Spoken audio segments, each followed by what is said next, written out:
Hi everybody, I'm Mike Westendorf. Welcome to this week's St. Paul's Connection. He is risen. He is risen indeed. Alleluia, amen. Happy Easter.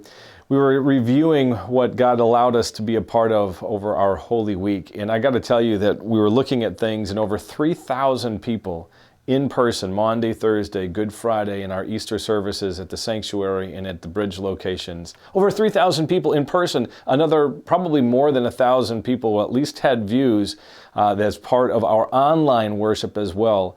God blessed our opportunity to serve over 4,000 people with the good news that Jesus Christ's resurrection breaks every chain. Amen? That's awesome.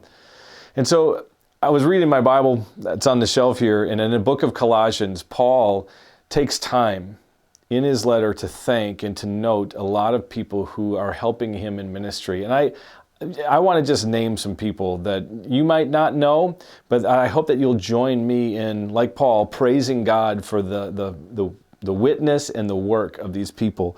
On the traditional side of things, all of our music teams put in a lot of extra time and energy and effort, and that's Neil Hankowitz, who does our choir, and Brad Abel, who's part of brass, and Judy Schmidt and Susan Abel, part of woodwinds. Our strings group is led by Heidi Shue, and our bells led by Dave Lemke. Neil Wallner heads up our usher team that was serving all of these services. Sally Wallner and her whole hospitality team. Just an amazing group of people on that side of things. And on the bridge, Muskego and MKE. At MKE, Sam Unash and Dave Panitsky helping make a lot of things happen with extra services there. And on the bridge side, on Muskego, Mike Soom and his lighting team, Joel Tratine and all the video work that he was able to do, Alex Bennett and the sound that happens there, Cheryl Soom setting up the whole environment with her team. And all of the musicians who put in a lot of extra time to make these happen. And then lastly, the churches at all three locations were beautifully decorated. And that again is Heidi Shue and her visual arts team that included, among many other people, but Katie Copland and Abby Westendorf, Carrie Fitzsimmons, and Vanessa Laporte. If you see any of these people, maybe just take a moment to pat them on the back and just say thank you for your work. And if it sounds like you'd like to be a part of a lot of the things happening to make great ministry happen, would you let me know? We would love to talk with you. It's been a great Easter season.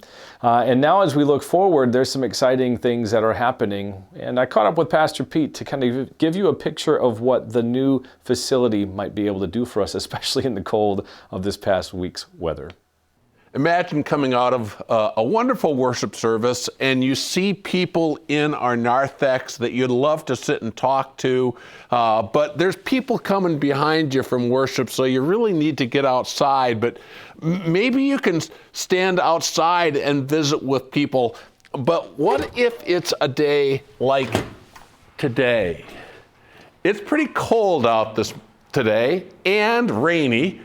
So what typically happens on a day like today is we quickly go to our cars because there is just not a comfortable place to visit. Imagine walking out of these doors, and these doors will still be here so that we have a wonderful worship environment. But as you walk out these doors, rather than stepping outside, we step out into a gathering space.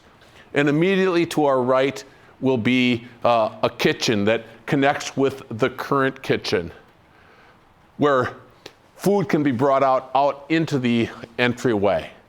Off to our left will be the kids club area. Won't it be great that we don't have to say, oh, it's raining and we have to take our kids across the parking lot to the kids club. Kids club will be right here, right off of this large gathering space. And then we walk just a little bit farther, and probably right about here will be the entrance into the auditorium where the bridge worship setting will be, so that we can come out into this same gathering space and enjoy our company together. And then we keep going just a little bit farther, and here's a nice large warm fireplace with seating beyond it, and then some glass that separates the beautiful outside that is cold from us. I can't wait. The building committee is working with the architects week after week, getting things ready. Our goal is that we will have this facility started this fall and be completed probably towards the end of 2025. So thank you so much for every gift that you make to Because It Matters. It makes all of this dream possible so that we can be a family that enjoys each other's company, even on days like today. We certainly have a lot to be thankful for here and a lot to be praying about in the weeks and the months to come. Thank you for joining us on this journey. I'm Mike Westendorf, and that is this week's St. Paul's Connection. We'll see you again next week.